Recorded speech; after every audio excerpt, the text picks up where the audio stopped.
Роман Николаевич, сен орта директор бар дейді. Мені? Но это не точно, подожди.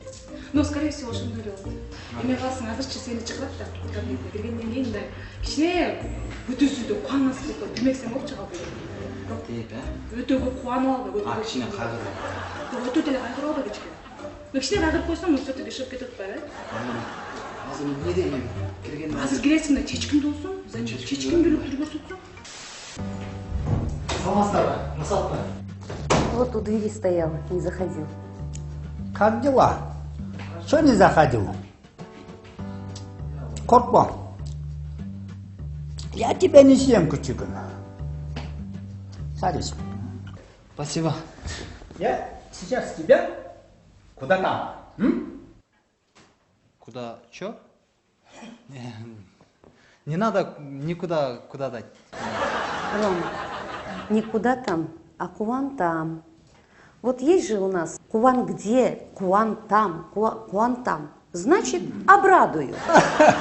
Точно. Кувантан, ага. Замер. Значит, я тебе сейчас Кувантан. Алия Руслановна уходит баллотироваться. Это не Кувантан. Хотя почему Кувантан? Она же идет баллотироваться, может стать депутатом. Значит, у меня два Кувантана. Первый Кувантан. Она идет на выборы. Второй Кувантан.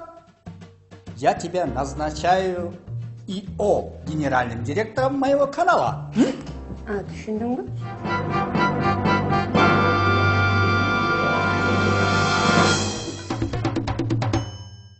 Ооба, сөздүн маанисин го түшүнүп атам, бирок жана кубантамыңарды түшүнбөй атам. Ого! Куантанамо. Звучит как Куантанамо. Мен сени Куантанамо. Ого, а страшно становится. Ушунун тамашаларын эч түшүнө бербейм. Негизи башында билгем, мен гендиректор кылып шайларынчы. Аны болсо тиги директордун секретаршасы Роза мага айткан. Баса Роза менин аябай эң жакын досум.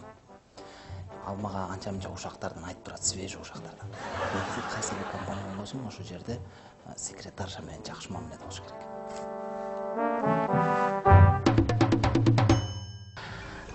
Замир замдиректор болгондо эле дароо мага подход кылып баштаган. Ну, анткени мен шефтин жанындамын да постоянно. Так что со мной дружить это полезно. Ну, анын үстүнө мен өзүм деле чачкамын го. Көбү мени айтышат, Мерлин Монрого окшошсуң деп. Жок, Мерлин Монро эмес. Таттеби Турсунбаева. Слушай, Замир, а как твое имя на русский переводится? По-моему, Советтер Союзунун учурунда коюлуп калган да. Замир, тынчтык үчүн, Замир. Прикольно.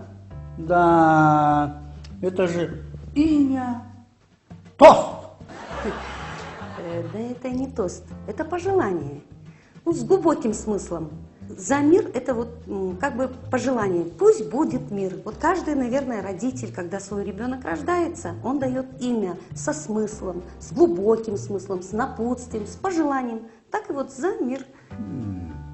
А есть имя стать богатым? Да, конечно, есть. Ну, к примеру, Байбол. Имя сильным. Есть Бекбол, Бекболот. Ну, а стать президентом? Есть Билл Клинтон Бек. Да, точно, один был. Билл Клинтон Бек. Может быть. Прикольно. А мне понравился прикол с крымскими именами. Это опыт нужно взять на международное вооружение. Вот, например, ураганы.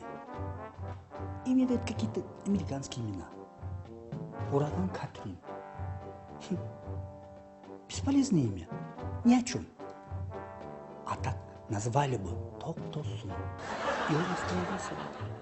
Или, если в город идет сильный ураган, назвали бы его этот ураган Бурун. и он развернулся бы в другую сторону. Все, город спасен. Нужно предложить это вон. Роман Николаевич абдан акылдуу киши, бизнесмен, телеканалдын ээси. Бишкекте бир топ ишканалары бар. Бирок ой жүгүртүүсү элдикинен башка чаракпы, аны адамдар көп түшүнө бербейт. Эң негизгиси иштин токо тээр жерин абдан жакшы билет. Короче, Алия Руслановна идет на выборы. И это хорошо. У меня будет знакомый депутат. И она очень хороший руководитель и журналист. И очень хорошо знает народ. И она будет очень хорошим депутатом. А вот, значит, Замира я не уверен. Да и не против. Ладно, значит, Замир, так. Алия Руслановна предложила твою кандидатуру на место исполняющего его директора. Я, конечно, до конца не уверен, но и не против. С завтрашнего дня ты будешь временно исполняющим на 3 месяца. Исполняющий директор? Да, исполняющий обязанности. Да, кстати, как это будет на кыргызском? Облом. Как говоришь? Милдетин аткаруучу. А генеральный директор как будет? Так и будет генеральный директор. Да нет, хорош. Ну, есть же нормальный кыргызский перевод.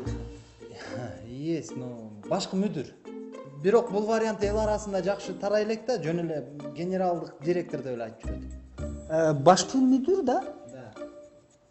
Значит, ты будешь милдеттин аткаруучу башкы мүдүр. Нет, там немножко наоборот. Слово переставьте. Ее генеральный директор деп эле коюңузчу, а то башкы мүдүр звучит плохо очень, как бүдүр. Что значит бүдүр? Бүдүр это маленький горка на лицо. Да нет, прыщик. Бүдүр значит прыщик. Ну вот и замечательно. Через 3 месяца будет ясно. Или ты башкы мүдүр, или башкы бүдүр.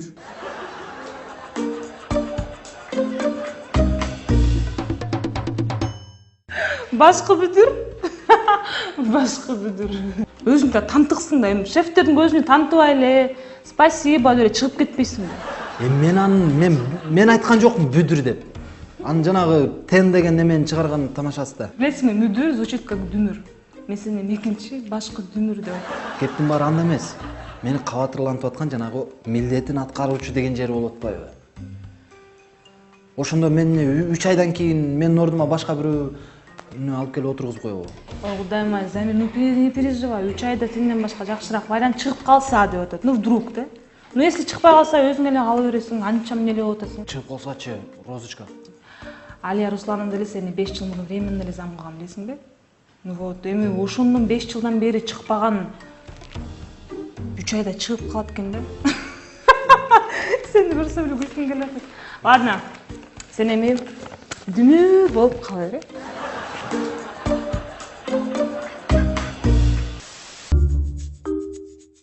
Дамирежен отчетторум эмне болуптур? Сүлдүрүп жетишпеди. İyi жаштар, эмне ушак кеп? Не, Роза көз отурсак эле ушакташкан болуп калмак белек. Анан эмне, алдыгы балмузак менен кызматтык кат жазып атасыңар. Абаса, бул Розанын өлбөс балмуздагы? Кандай өлбөс? Дайыма эле минтип бир аз көңүлү чөксө, өлөр алдында деп бир чакка балмуздак заказ кылат. Анысы дайыма өлүмдөн сактап калат, андайда фигурасын унутуп коет. Зато мен фигурам татынакай. А мага сенин фигураң жакпайт. Ме, балмуздагың алдына коюп ал. Анан шефке берип коесуң. Биринчи алкаш көпсүн тийип алсынчы ошо.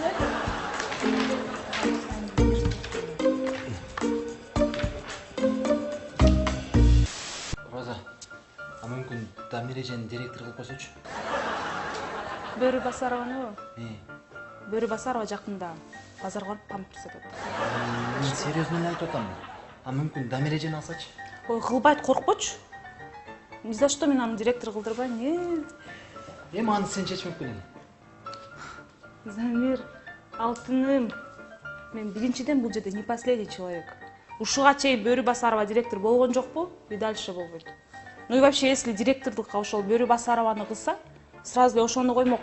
Его гендиректорлуккачы. Анан эмне дебейсиз? Бөрү Басаровачы башынан эле номер 1 кандидат болуп келген компаниягачы. Ну там Алия Руслановадан кийин. Анан анын күйөөсү бар мэрияда иштейт. Ну там такой старший специалист да, шишка да. Анан кичине эле тиги Бөрү Басарова байкуш көбүрөөк акча тапса, аны сабап тепкилеп салат экен. Ошон үчүн күйөөсү аны гендиректор кылдырбайт. Ну аны тиги Замирге айтып зачем да? Пускай он думает, что я здесь авторитет. Так что Бөрү Басарова гендиректор болбойт. Замир. Жаңы вариант чыкты окшойт. Йок, жаңы вариант чыгыптыр, карасаң. Эмне экен бул? Резюме. Кыял Чоротегин дейт, МГУ имени Ломоносова, Москва. Практиканы ойыртан өтүптүр, оонда иштептир, ищу работу в городе Токмок дейт. Ой, МГУ дейби? Токмокто эмне бар экен дейм да, буга туурабы? Ал кайсы оонда иштептир? ООН эмес, ООН, Бириккен Улуттар уюмунда иштептир. Эми жүрө бербейби ошо МГУсун деле, туурабы? Ошону айтпайсыңбы? Айрып салчы муну. Мону айрып салайынбы? Замир, сен ноктосу жок, торпак болбочу. Мону кантип айрып салам? Мага ишенип берген документти. Роза, эмне кылып отурасың сен ушуну карабай? В смысле карабай эмне кылып жүрөсүң? Ты такой странный, мен алып келип бербегин, анан сага ким алып келип берди мону? Замир, эсиңе келчи, честно. Вообще я думаю, Замир, раз ты такой неблагодарный, мен сени менен иштешпейм дальше, мен вообще не буду тебя поддерживать. Мен лучше жана кыял менен иштешем. Да? Роза, Розочка, эми тамашайм. Всё, мен сени иштешпейм, болду, сүйлөбө вообще. Роза.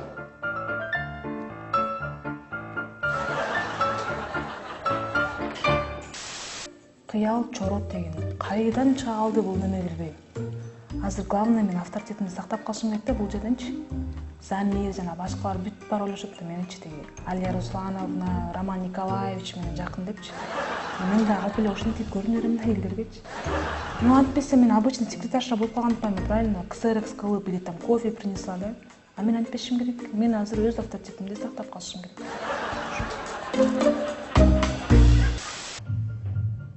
Giре bергиле.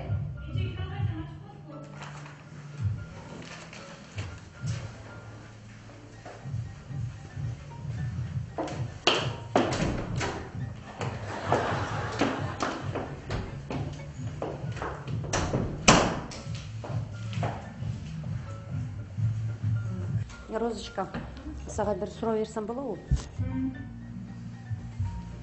Эшикти эмне такылдаттың? Эме менен кабылдым. Колумда ошого да. Рахмат. Эми бир кагаздар резюме бар экен. Ошону көрөсүз азыр. Шашпай көрөм, Розочка. Рахмат. Сен бошсуң. Жок, азыр эле көрүп берсеңиз, сизге керектүү кадр бар экен деп эле ичинде. Керектүү кадр. Кана көрөйүнчү. Так. МГУну бүтүп келген турбайбы, Эми эмне, Токмокко келип иштейт экен? Билбейм, ошондой деп кой. Токто. Сурайынчы. Телефонду ала алчы, мен чала карайын. Силер сурашыңар мүмкүн. Замирге жан тартсам, резюмени шефке алып кирбей эле койбойбу? Жоготуп алгыч болуп койбойбу деп ойлоп атасыңар, А мен айта албайм. Мен өз ишимди аябай так билем. Секретаршанын иши кандай? Секретаршанын иши документтерди жоготпой шефине жардам берүү, туурабы? Элестетсең, сиздин секретаршаңыз документтерди жоготуп атса, демек ал абдан начар секретарша. А мен өз ишимди дагы бир жолу айтам, так билем. Менде бир да кагаз жок болбойт. Уф, те көп акыл сөздөрдү сүйлөп салбай. Азыр эле келе бер. Эми созуу эмне? Бүгүн коллектив менен таанышасың. Эртең иштеп баштайсың. Болуп турганда. Көрүшкөнчө. Жакшы болбоду. Качандан бери ушундай кадрды издеп жүрдүм элем. Жаңа ушул кыял келет, мен сразу директор болот. Ким айтты? Мен жүрмін сразу. Жоқ эми келсин иштесин, коллектив менен таанышсын, көрсүн биздин иштегендерди. Анан көрө жатарбыз. Туура. Анан эже дагы бир суроо берсем болобу? Эми сиздер кетип атасыз го? Анан тиги Замирди сразу ИО гендиректор кылып атпайсыңарбы? Ошону сразу эмнеге сразу ген директор кылбайсыңар деп сурайын дегем да. Просто видите, азыр коллективдин ичинде ар кандай сөздөр, ушаттар болуп атат. Волнуются люди, менден сурап атышты. Только Бурбасарова сага ушу кайгы муңун айтпайт болуш керек, Анын кайгы муңун мага башка бирөөлөр айтып турушат. Айтпайт. Эми сурап калыптырсың, Розочка. Хорошо. Эми Замирдин бүгүнкү күнү ИО болуп отуруп атканын себебин айтайынбы? Мына Кудайым буйрса мен депутаттыкка азыр коюп атпаймынбы? Өтпөй калсам, андай өзүмдүн ордума келип отурам. Өтүп кете турган болсом, балким Замир келип отурат, балким башкасы отурат. Аны бир гана Роман Николаевич гана чечет. Анан силер мындан интрига кылбай эле коңгула, Розочка. Андан көрөк азыр барып коллективге ошону түшүндүрүп айткының. Биякта эч бир мындай чатак деле жок, интрига деле жок. Не волнуйтесь, работайте. Работайте деп кое берле, бар, ишиңди кыла бер, сөзүн. Болдубу? Айтып коет го. Желмогуздун кичинесинен көр деп. Мына менин Розочкам ошо желмогуздун бири. Бирок тартипти ушундай сактайт. Иштегендердин баары андан коркушат. Бизге ушундай адам абдан керек. Эми мына өзүн секретарша, бирок жүргөн турганы аппараттын жетекчисинде жүрөт. Бизге ушундай кадрлар керек. Эми мен бул жерден кетип калсам, Замирди башкарып алат ошо Роза. Эң башкысы кыял деген эме азыр директор болбойт экен. Азырынча ИО ген директор жана Замир деген кемчөнтөй. Азыр барып мен аны сүйүнчүлөп коеюн да, мен кылган иш болупчу. Ошол бул биринчиден. Экинчиден 3 айдан кийин ким бизге директор болуп келет, я примерно знаю. Алар деген Алия Руслановна биринчи кандидат, экинчи кандидат жанагы Замир, үчүнчүсү Кыял деген мырза. Если Кыял өзүн с хорошей стороны көрсөтсө да, ошол так тиги экөө менен жакшы мамилени сактап калышым керек. Тиги Кыялды дагы өз карамагыма алышым керек. Ал мендей кыз үчүн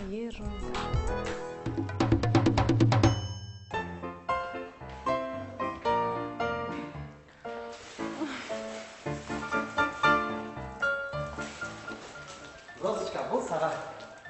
Мен ушинтип алдап коеюн деп атасың ба? Бирдеме болсо эле мага атылып келсиң сен. Между прочим, мен сени көтөрүп атам, уктуңбу? Тияка алып келип аткан мен. Розочка, кечип койчу, менден кетти. Болуптур эми, айтчы, эмне кылайын, айтчы. Розочка, кечип койчу. Укчу. ИО ген директор болгондо мен зарплатамды көтөрөсүң, мага повышение бересиң, уктуңбу? Розочка, эми мен ИО болгондо эмес, жана ген директор болгондо эле көтөрөйүнчү. Элдер кичине нит ойлоп калабы. Ой, тим эле кой. Сенсили көтөрүлүп алам мен. Просто мен сени сынап атам. Короче, Роман Николаевичке серьезный адам керек экен, ген директор болгонго. Ошол азыр сенин кандидатураңды караштырып атышат. Бүгүн, кстати, жана Кыялбек деген эме келет. Анан кимди шайлашат экен аны? Ой, коркпочу, Айлана, ИО ген директорлукту сага койдук биз азырынча. Менин суранычым менен. Розочка, баары бир алып койчу, бул сага. Кереги жок. Сен мага Сарыкамышка путевка алып бересиң. Уктуңбу? Каяка? Сарыкамышка, Замир, путевка алып бересиң мага. Сарыкамышка качан акча төлөп берген? Макулму? Эми ИО ген директор деле жакшы кызмат. Эми алдыда да 3 ай убакыт бар да, өзүмдү көрсөткөнгө убакыт жетет. Розач, күйгүзөт да күйгүзөт, биз чечтик деп. Эми ал болгону шефтердин шокасы да. Бирок шайтандын чоңганы эмес, кичинекейинен корктойт. Ошондуктан Роза менен мамилени жакшы кылып, аны кармап кое бериш керек. Анткени ал жолдо калтырбайт.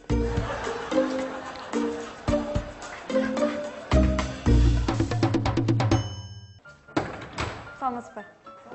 Алия Руслановна өзүндө? Өзүндө, бирок азыр киргенге болбойт. Бош эмеспи? Бош эле болсо керек, бирок секретарша келсинчи. Сиз катчысы эмессизби? Мен сизди катчысы го деп атпаймынбы? Менби? Катчыбы? Жок, эркек киши секретарша болот.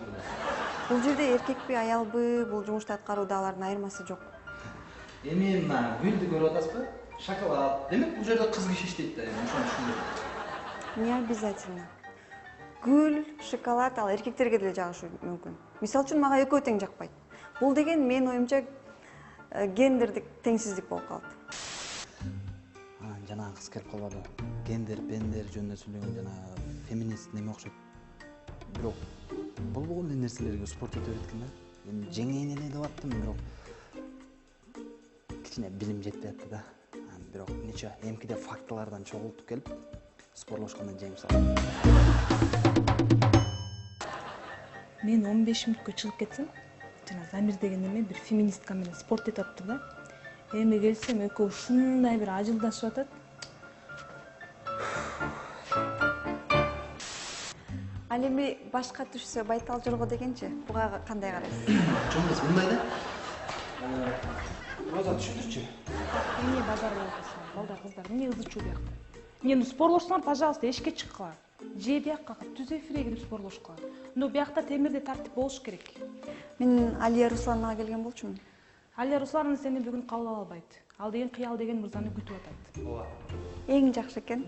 Дал ошол кыял чоротегин деген мырза мен болом. Анда кире берсем болот экен да, көпкө күттүрбөй.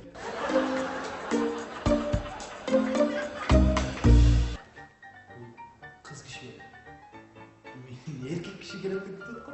Айтпа мен деле. Мындай деле плюс жактары бар. Муну мен өзүмө секретарша кылып алам дагы. Сени эртеңки буйругумдан баштап өзүмө зам директор кылып алам.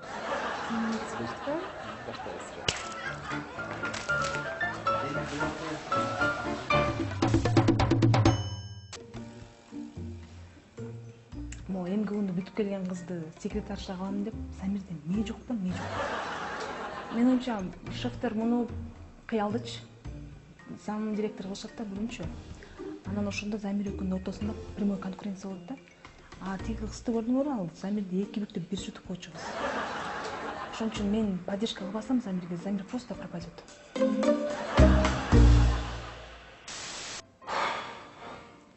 Жаман кайтырбеким. Зам директорлукты Розага обещать этип койгом. Неге дебейсиңер? Мен кеткенден кийин менин ордум бошойт да.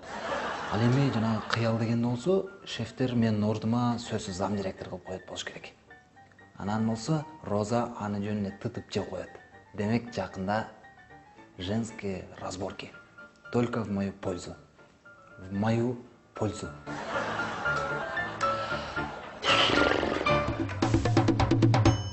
Алия Руслановна, мы вам желаем большой кекелик. Какой кекелик? Роман, не кекелик, а игелик. А я что сказал? Вы сказали кекелик. Это значит по-русски куропатка. Но я же вам не куропатка. Ну, все правильно. Большой кекелик – это хороший игелик. Ну хорошо, ну спасибо вам и за кекелик, и за игелик. Спасибо. Рахмат. Эми кетердин алдында расмий түрүндө баарын сиздерге тааныштырып кетейин деп атам. Мына бүгүн анча мынча нелер болуп атат. Менин ордума милдетти аткарып, мына биздин өзүбүздүн коллегабыз, жакшы билесиздер, Юлдашев Замир келип атат. Дамиранын ордуна Айнурочка келип атат. Айнурочка сизге дагы келип. Анан эң негизгиси мына Замир мырзанын ордуна буюрса мына ушу Москвадан атайын МГУну бүтүрүп, андан кийин ОРТда да иштеп, ООНдо да иштеп жүргөн жакшынакай таланттуу красавица кызыбыз келип, мына өзүнүн талантын ушу биздин телекомпанияда жакшынакай эмгегин сиңирет деп ойлойм. Жакшы иштейсиз, ийгилик кааламакчымын. Кыял чоротегин кыз. Сизге дагы ийгилик.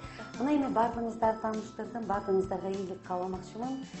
Сиздерге дагы ийгилик жана кекелик. Рахмат, Роман Николаевич, рахмат, Алия Руслановна, жана жалпы жамаат. Сиздер менен бирге чогуу ушул жерде мына биздин катарга жаңы кошулган кыял чора тегинде кош келтирсиң деп жамааттын атынан жана жетекчиликтин атынан ушул белекти тапшырууга уруксат этиңиздер. Скромный подарочек. Сизге. Рахмат. Мелис, анда биз ишти баштай берели. Рахмат. Мен эсечем. Шоколадым гүлүм да кетип калды го тиги. Сен зам директорлук ордуң да кетти.